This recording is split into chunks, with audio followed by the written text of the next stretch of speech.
Makes a huge difference if you'll do me a favor by subscribing and liking the podcast wherever you listen. It goes a long way.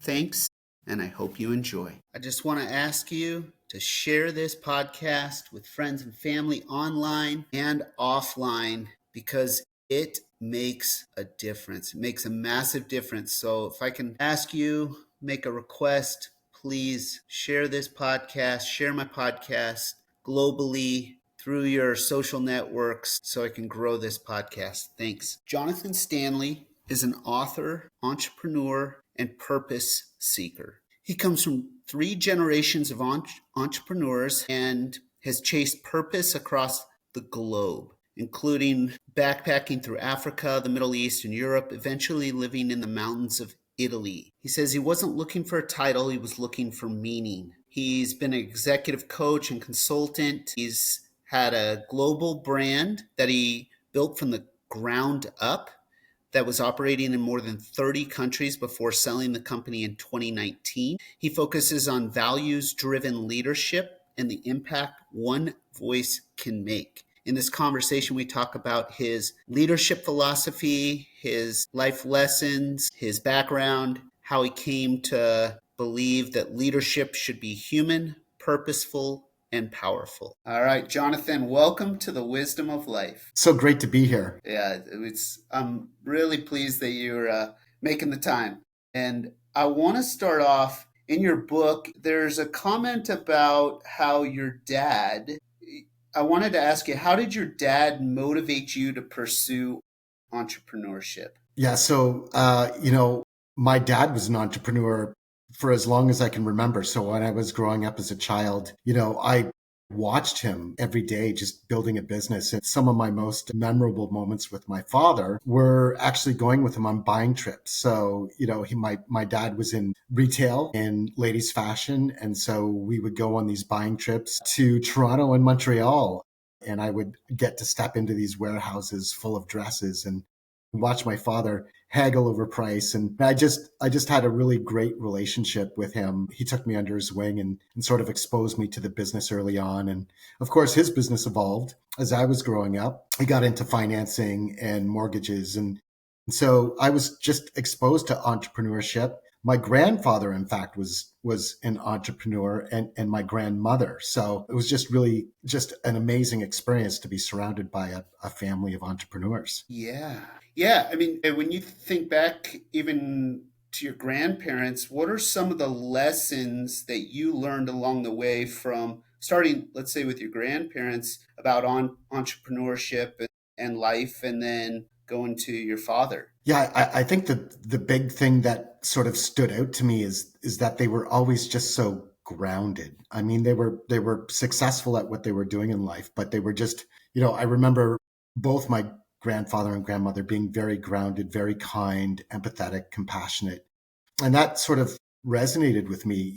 I took it into my life as an entrepreneur, those qualities of someone who truly cares. And there was this moment I had with my father standing on the Bay of Quinte. We went for a walk. I was in my early 20s, and I wanted to talk to my dad what I needed to do to become a successful entrepreneur, to follow in his footsteps. And he gave me advice that I'll always remember. He asked me a very simple question, and he said, "Jonathan, you need to figure out if you're a farmer or if you're a fisherman." What did he mean?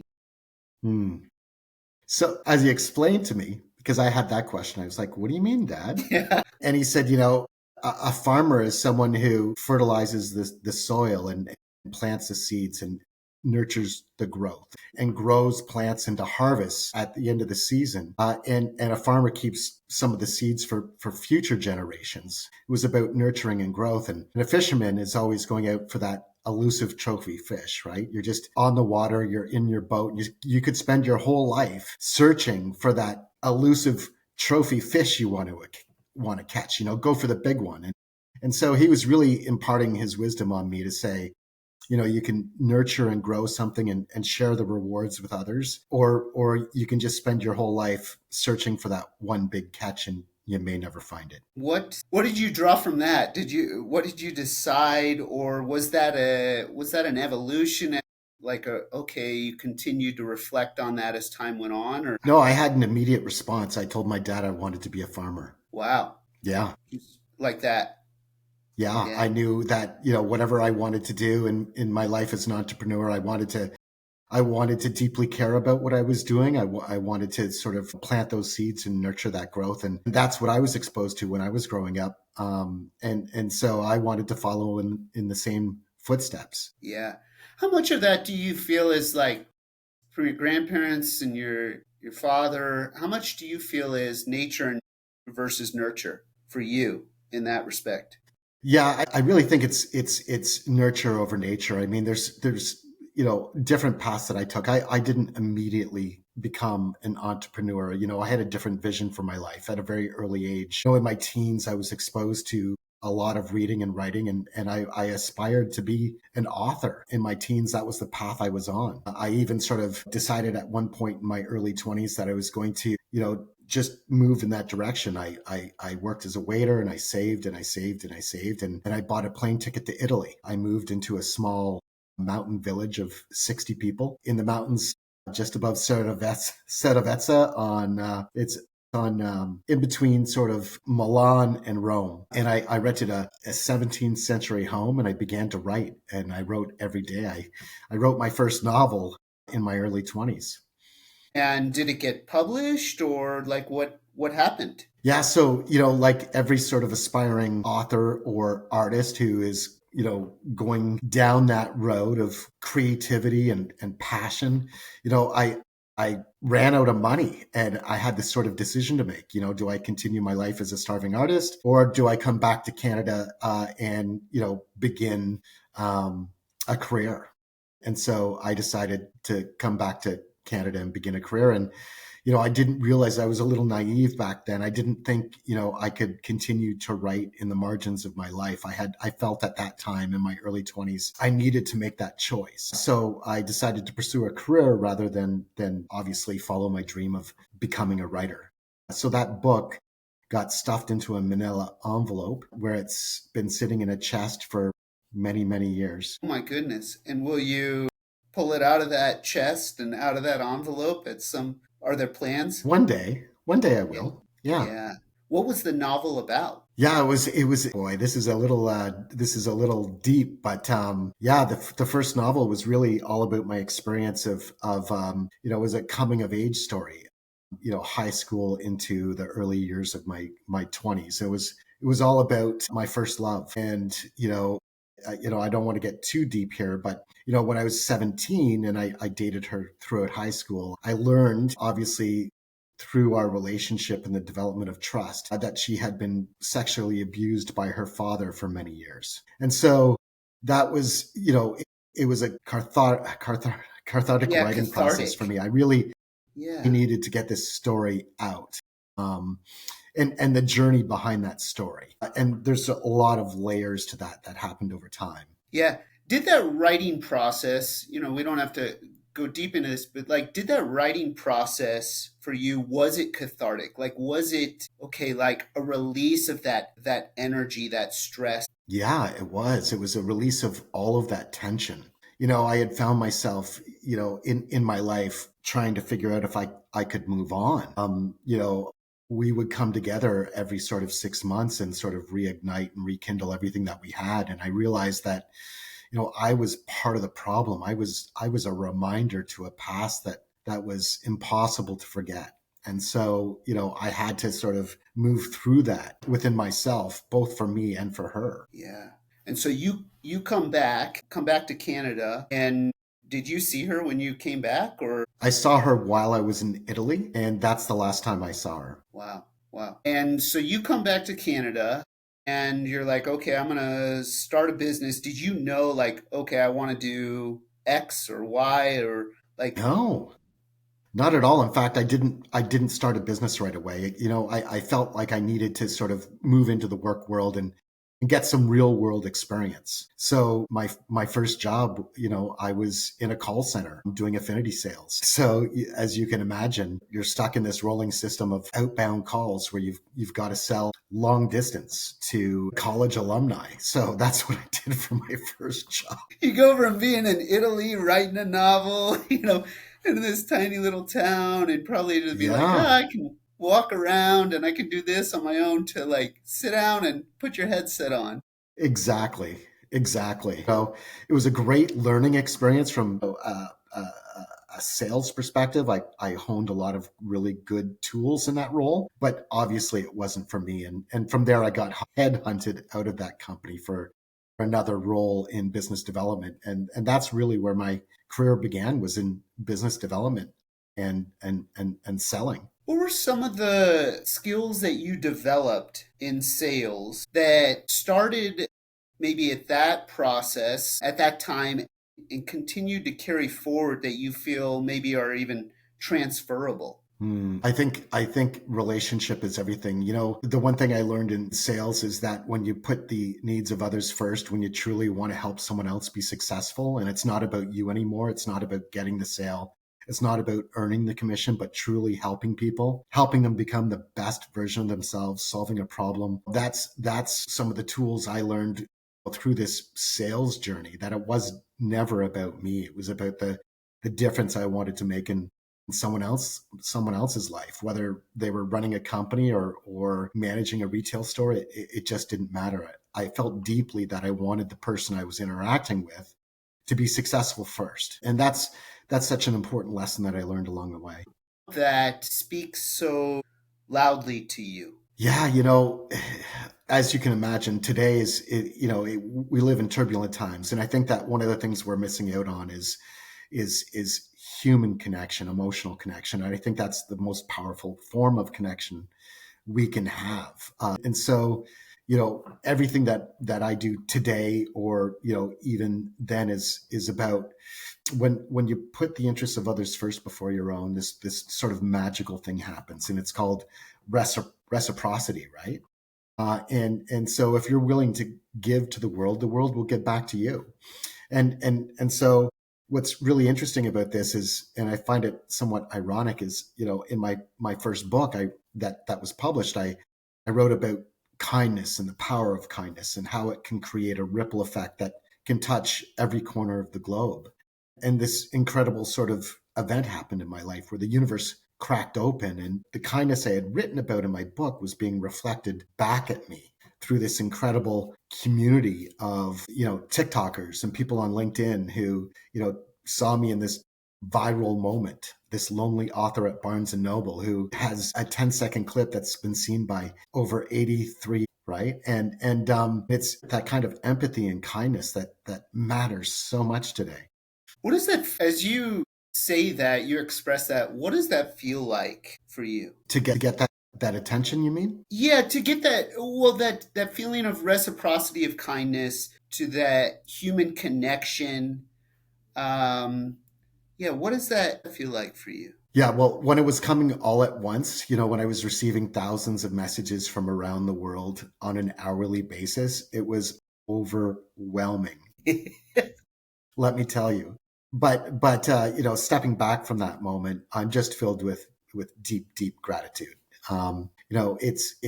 It's bigger than me. It's not about me. It's the fact that, in this moment, there was this moment of shared humanity across the globe. And I think that's the most important part, that a lot of people feel undervalued and unseen and unheard. And so in that empathetic moment of me sitting alone at a table, they felt it, they shared it. And I think that, that shared human compassion is what connects us in deeply moving ways. Yeah, I completely agree. Before we got on, you were asking about some of my previous episodes, and I think it was the third episode, number three, had on Gary Dixon of the Values Foundation. And I'm in Denver, Colorado, and they're based in downtown Denver. Mm, And so it's a non religious organization, nonprofit. But what they do is they advertise on these shared values. So, like in the Denver International Airport, DIA, you see like courage or kindness, and you see like a right. little poster advertisement on the wall, or when you're going down to the train to get on the train to go to the terminal off the freeway here. And they're in close to 200 countries in the world. Amazing. And I was talking to Gary about it, the CEO. It's like you're saying, there is this common human experience, right? That we all want to feel connected. We all want to feel appreciated. We all want to feel valued. We all want to feel heard, right? Seen. It doesn't And feel matter like, whether and yes, yes, right? So when did this happen for you? When was this March experience 22nd. of this year of 2025? Yes, yes. So just a few months ago, but a lot's happened since. A lot's happened. Um, and what were you thinking or feeling when this occurred, like in the moment? Yeah, I didn't think it was real at the time. Just there was just sort of this I received an email from a stranger that said you're going viral on TikTok, and I thought it was spam. And then my house erupted, and my wife and my stepdaughter were screaming, "You're going viral on TikTok!" And I was like, "Well, what does that actually mean, right?" And so on Sunday morning, I had one follower. It was my biggest fan, my wife Jen. And the next day I wake up, I've got 100,000 followers, and then I'm refreshing the app, and it's 5,000 new followers, 5,000 new followers. And within, a week, I've got 500,000 followers. And then, a few days after that, I've got 700,000 followers. Of course, my book it just skyrocketed across every category. It became a bestseller immediately. And thousands of copies of the book were sold. And I'm so deeply grateful for every single person that gave their support and love and encouragement. And the great thing about it now is, my message has always been, we need to bring humanity back to work. We need to bring the human part of work back. And so having readers, reflect back the fact that the books change their perspective and given them the tools to be more effective at work, to truly care and create the kind of purpose and meaning I talk about in my book for their employees, for their customers, for their communities, is incredibly gratifying and rewarding. Oh my goodness. Yeah, I can't even imagine. Exactly. Like that's a gift that keeps on giving. Yeah. I mean, when I wrote the book, I was very clear. I said I just wanted to touch one person, just one. And throughout the writing process, I was writing for that one reader. I wanted to make a meaningful difference in someone's life. And I think that's really important when you go into the writing process. If you're thinking about writing a book, it's not about how many books you sell, right? It's about how many people you can truly move. And I deeply believe that. Yeah, yeah. That resonates with me because I've been thinking about writing a book, and so Cool. yeah. That's awesome. Yeah, thank you. Do it. Just start writing. Yeah, yeah. Okay. All right. This is great. It's just like the other night on one that's in the Hopper podcast, somebody prompted me in a different way. And then I was like, okay. And then I took action the next day and I was like, yeah, that's good. That's cool. Yeah, the one thing I would say to you is just like be very clear about who you're writing for and why it matters. Yeah. Okay. I like that. Yeah. Clarity is kindness. Clarity is kindness. Yeah. I like that. One of the things that, you talk about within business is my question is like, how do leaders create a workplace where everyone can be thriving, right? It's a thriving culture. What role do the leaders and what responsibility do they have to cultivate a thriving culture, a thriving workplace? How do you see that? Yeah, in in my experience, so just to give you a bit of background, I founded a company, and I grew that company like many other entrepreneurs through a lot of hard work, blood, sweat, and tears. But we were a purpose-led company, so I deeply believe in purpose and living your values. And so I grew that company internationally. We did business in over 30 countries around the world, and my business was acquired in 2019 by a US firm. So I stepped onto that firm as their chief experience officer, and they were a product driven company. So they've been a product driven company for 20 years and very successful. They had great products. And so I spent, the next 6 months trying to convince the executive team that we've got to sort of move our mindsets from product driven to purpose driven. And the CEO got behind me and he said, Jonathan, lead the way. And so again, I went through the purpose journey and transformed this product driven company into a purpose driven one. And over 2 years, I took our internal net promoter score, that's a metric in terms of internal employee engagement, from 28, which is average, to 55, which is world class.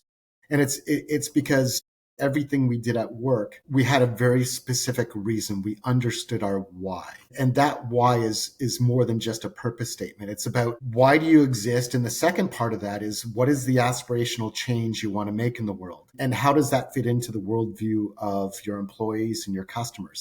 That's really important.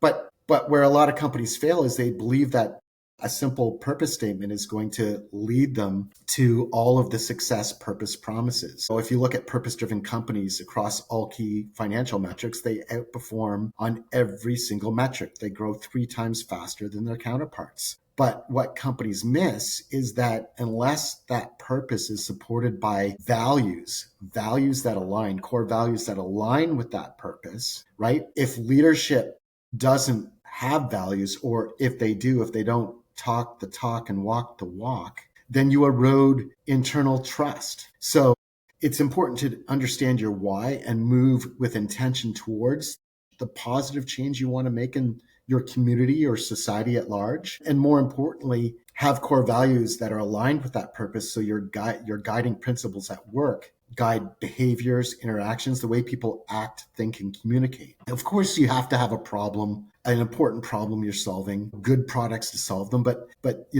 what people miss through the equation of driving purpose inside their companies is companies tend to focus inwards and think about how great they are and how great their products are. And they don't get to decide that. Their customers do, right? So, the big question you've got to ask yourself is, and it's a question no one asks. I've been in the business world for a long time, and I write about this in my book, is how do we want people to feel when they interact with our products, with our services, with our company, with our team? We don't ask that question. Do you want to create joy? Are you trying to create excitement? Are you trying to create a sense of security? Whatever that feeling is that you're trying to create, it's not about how great you are. You can't change the way people think unless you change the way they feel. Why don't more companies ask that question? Well, Steve Jobs did, and I love this Apple story. Before they opened up their first Apple store, their leadership team asked that very important question: how do we want our customers to feel when they walk into an Apple store? That's the very first question they asked. So every strategic decision after that was to capture and evoke that feeling when someone walks into their store. And guess what?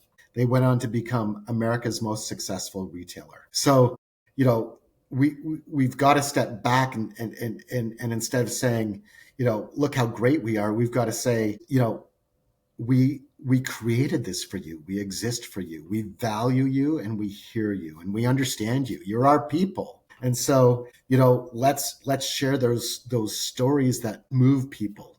And that's how you sort of create that emotional connection you're looking for, both internally and externally. Yeah. And what was it about you, looking back, about your communication that you were able to persuade, influence, get buy-in from the CEO, from the product to the purpose? Yeah, for me, the tipping point was, I had sat with the executive team through several meetings, and we had a lot of discussions about why I thought this was important and what I had experienced from growing my purpose-driven company and how it resonated with customers. But the fact was that I had to bring some real research and evidence to the table. So I did a lot of research.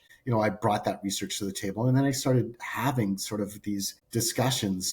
And it evolved into, the executive team having this sort of philosophical discussion about what that purpose meant for them. And after planting that seed, I got to sit down with the CEO and I said, we're not really getting anywhere, and you and I need to have just a very honest conversation. And I said, why did you start this company? And the first thing he said was, because, I wanted to make great products and make money. And I said, no, I said, why did you start the company? And so as we sort of peeled back the layers, there was a moment where he became vulnerable with me, and he said, I started the company because I felt like I didn't fit in. He was hard of hearing, and he felt excluded, and so he started his entrepreneurial journey by creating products for hearing impairments. That's where the company was born. And when you start sort of peeling back the layers of history and really get down to those real vulnerable moments as to why something meaningful really happens. So, bringing back this message of inclusion, that everyone matters. It was so much more powerful than anything we could have crafted, in a vacuum. It was real and it was authentic and it came from a vulnerable place, and it moved people. It moved employees, it moved team members to want to move that mission forward, that everyone deserves the same great experience. Did you see a shift like with the employee? Did you see a shift with the employees right away, or it took some time to build the momentum of, oh, okay, like let me see if I really trust what they're saying? Like any new initiative, people are skeptical. Okay, so we're moving from product driven to purpose driven. What does this actually mean? And so it was really important for me to, have focus groups with employees and get their feedback. And so they were not isolated from this journey. I had conversations, I had town halls where we spoke about the different stories or that sort of supported, our purpose of inclusion. And so it was a process of it was a mind shift internally where everything became about supporting that purpose through internal storytelling and external storytelling.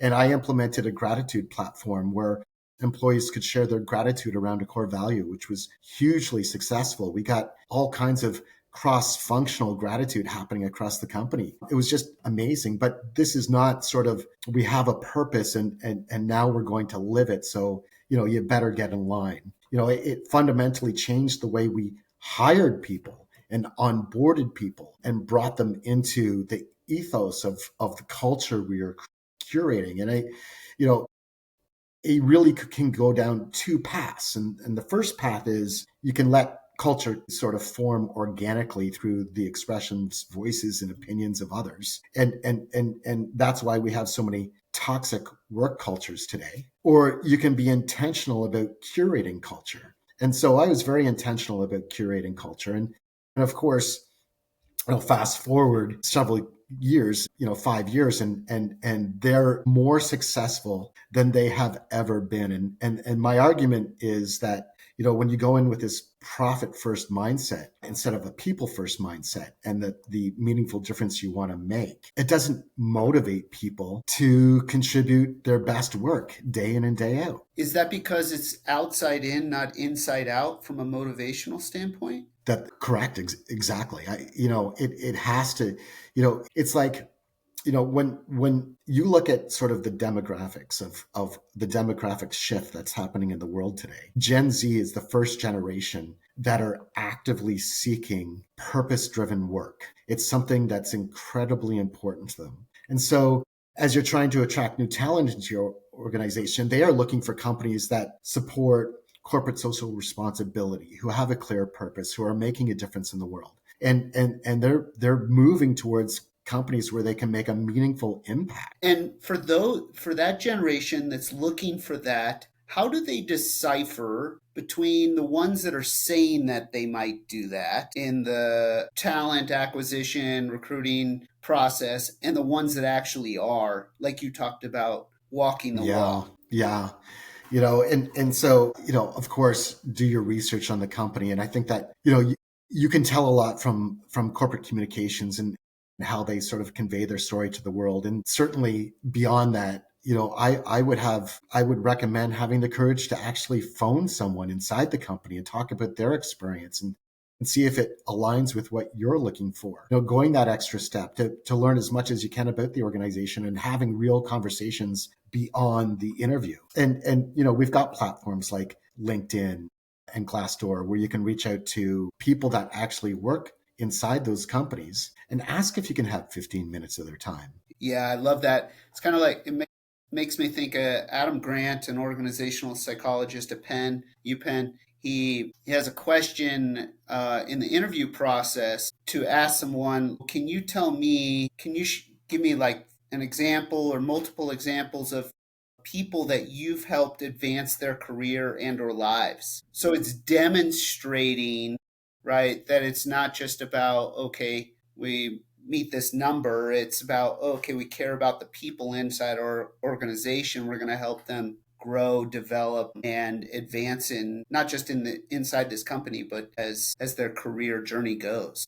Right. And, there was this leadership study done, more than 25,000 leaders around the world, and the top 10% of most effective leaders were those that created strong emotional bonds with their, individuals and their teams. They put, empathy at the center of everything they do. And we talk about empathy as a soft skill, but I believe it's a skill that can be learned, and I think it's a critically important one. I agree. Do you know where the term soft skill for like empathy and emotional intelligence, where that phrasing comes from? No, I don't. Do you? Yeah, I do. Okay, please tell me. So, because I looked this up and I was like, wait a sec. Why do we say like, okay, hard skills and soft skills? So it comes from the U.S. Army, I believe, 1960s, and somebody out on the internet can, fact check me. But in the 60s, they wanted to be able to train people and talk about the cadets, the platoons, like so handling the guns and the machines and that sort of thing, that sort of skill set, versus being able to do leadership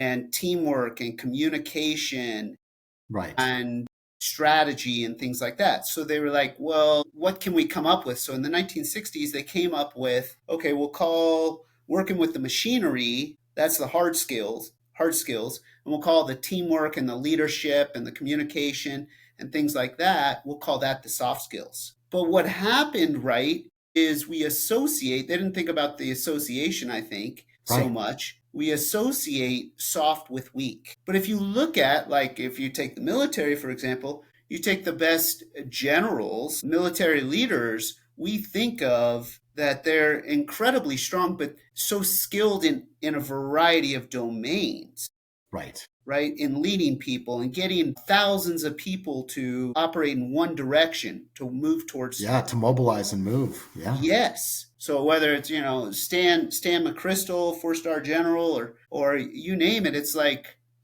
it's fascinating to me that is like stuck in the ethos of, okay, this is soft, this is weak. That's, it doesn't matter. It doesn't count. Yeah, it's the same way we treat vulnerability, right? We consider it to be a weakness, when really it's a strength. Yeah, I mean, look at you. You were vulnerable first by asking the question again to the CEO. That took courage, right? To challenge the boss. And then the boss, okay, started paring back and go, yeah, that's not really the real reason. That might be what I tell people, Right. what I Those are put two out there. very different things. Yeah. And then, as you said, how the business changed. Yeah, and I think you raised an important point, which is, it comes down to the perception of what we think people want to see, right? So we come into these conversations wearing a mask without really bringing our true, authentic selves to the conversation. Yes. And then it's almost like, do you feel like then subconsciously, like if I'm coming in with a mask and you're coming in with a mask, or if I'm just coming in with a mask, it's like subconsciously telling you got to keep your mask on. Right. Sure. You want to sort of keep up this idea of what you think this other person should be seeing in you, and you give up so much when you do that. What do you give up? We're moving down a whole other, but yeah. So when we give up, when we put on a mask, we're not only eroding trust in ourselves, but we're giving a piece of ourselves away. I mean, when this expression, fake it till you make it, but now you're getting into the realm of compromising beliefs and values just to fit in. That takes a psychological toll on your body, on your physiology. when you can't truly sort of bring your authentic and true self to any conversation, it's exhausting, right? Your cortisol levels go up, your stress levels go up subconsciously. Why is burnout so prevalent today, right? Because, everyone feels like they've got to be in this hustle machine without creating those necessary boundaries in their life to say, no, this is what I value and I'm stopping here. I'm not going to answer that email at 10 o'clock at night. So we give up pieces of ourselves. And what we're really doing is we're chipping away at ourselves to the point where, years down the road, we don't even recognize who we are anymore. Yeah. And the world is not getting the best of us, right? We're not able to And give you're the not giving the best. best of you to you. Yes. Yes. Right. Like that gift is just being squashed and disintegrated. Yeah, through what you hope others will perceive you to be, even though it's not the real you. Yeah. And then that's so dangerous. Like you think about in the workplace, because where's the diversity of expression? Where's the diversity of thought? Right? Where's the innovation, the creativity, the curiosity, all that? Because if I don't feel like I can really be my authentic self, then I'm not likely to speak up and go, well, what about this? Or what about that? Right? Or have we ever, what if we did this? What if we tried that? Yeah, it's so important. And this is part of the problem. And I'm glad you raised this. Not having that psychological safety at work is killing innovation inside of companies because people are afraid of conflict, they're afraid of sharing, they're afraid of bringing their true identity to work. I mean, and so they're leaving a piece of themselves at home. I mean, the research is there, it shows it. People they don't feel comfortable with fully expressing who they are at work. And so those teams that understand, those leaders that understand the value of what you said, diversity, equity, inclusion. They understand that each individual has a contribution and that contribution matters. Then amazing things happen. Productivity levels go way up. Because you feel valued, heard, and seen, and you've got a voice and it matters. And that's so important to driving that company forward in real ways, because now you can talk about the wins and why they happen, but more importantly, you can have meaningful dialogue around the losses and have real honest discussions about what went wrong, sort of dissect it and understand it and grow and learn from it and adapt. And that's why having that psychological safety at work creates trust, and trust is speed. If I don't trust you at work, I'm going to rely on a 5-page proposal from you that's going to justify why you want to do what you want to do for my approval. But if we have the currency of trust and you bring something to me in the hallway as we're walking to our next meeting and I say go for it, we just saved a whole pile of time. That's right. That's right. And energy. And energy. Yeah. Because now Trust is speed. Yes. Yeah. Now your energy is directed instead of dissipated. Right. And the best leaders, they empower. Their role is to help each individual as well as their team become the best version of themselves. That's what the leader's role is, outside of doing the normal things like connecting the dots to the bigger picture. And it's about helping others succeed. Yeah. Yeah, exactly. As we're coming up on time, you talked about failure. I wanted to ask you, what are some of the best lessons you've learned from your business failures? Because maybe you hit home runs every time or, scored a goal every time, No, I but failed many I haven't. times. Yeah. I'm curious. Yeah. Yeah.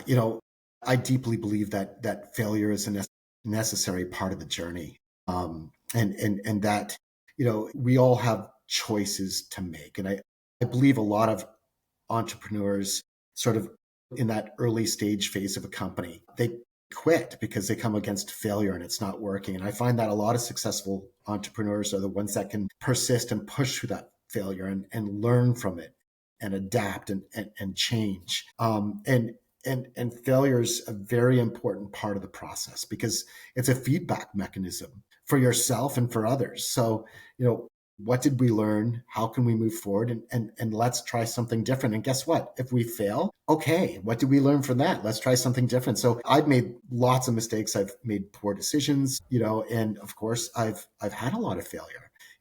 Going back to core values, I looked at Tony Heish, who was running Zappos at the time, who just released a book about creating a happiness culture. And this was several years ago. And I thought, this is awesome. I want to replicate what Tony Shea has done at Zappos. I said Heish, but it's actually Shea. And I created 10 core values to lead our company with. And I was deeply, I deeply believed in these core values. They mattered, right? And I failed because I wrote those core values for me. I didn't write them for the company. They were my core values. They weren't who we really were as an organization, right? They didn't align with our purpose. They were about my needs. And so we failed miserably. One or two core values would resonate with new hires that came into the company. One or two core values would resonate with our existing employees, but all 10, they didn't. So I really needed to step back and reevaluate how to go about this core value journey. And of course, then I brought in the entire leadership team, where we really had important discussions about what really were our core values. Where did we stand? What were those guiding principles that would direct our behavior, our actions, how we would think, act, and communicate? And what did they mean for everyone? And we narrowed them down to 4 core values. And guess what? The productivity levels went up. People, they understood they had 4 things to think about when they're in the decision-making process. It wasn't about 10 things, right? And so I found less was more. And by aligning our core values with who we really were as an organization, had much more impact than what I believed in on a personal level. So yeah, I failed, and I failed miserably, but it's from that experience that I was able to move forward and iterate and adjust so that we could build that successful culture moving forward. Yeah. Yeah. And kudos to you that it wasn't a ending point. It was just a pivot point. Right. Well, Jonathan, I could talk to you all night, and I may another time. But what final thought or thoughts do you want to leave with my audience, including where people can find your book and follow you online and follow your work? Yeah, I'm on LinkedIn, TikTok. I just started Substack, so I'm pretty excited about that. I had a lot of people saying, you got to get on Substack. So I saw you there. Thank you very much. So I just started that journey. I appreciate your support. So Purposeful Performance, The Secret Mix of Connecting, Leading, and Succeeding is my book. I'm grateful to all my readers out there.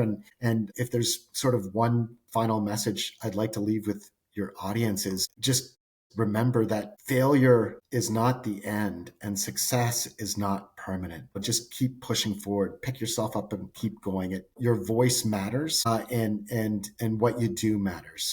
So just keep believing in yourself. That's a beautiful message. Throughout this conversation, I can feel your heart Thank in you. I all you appreciate do. that. Thank Yeah. you. Thanks for coming on. Thank you, Chad. I appreciate it. It was great to be here. Thank you for listening to this episode. I hope you enjoyed it. Subscribe wherever you get your podcasts, and if you liked it, please share with a friend on social media. That goes a long way to promoting this podcast so I can continue to interview and share these conversations with fascinating people. You can follow me on social media, Chad Stoloff, and visit my website, chadstoloff.wordpress.com, for more information. I'd love it if you would leave a review to support the podcast. Thanks so much. Until next time.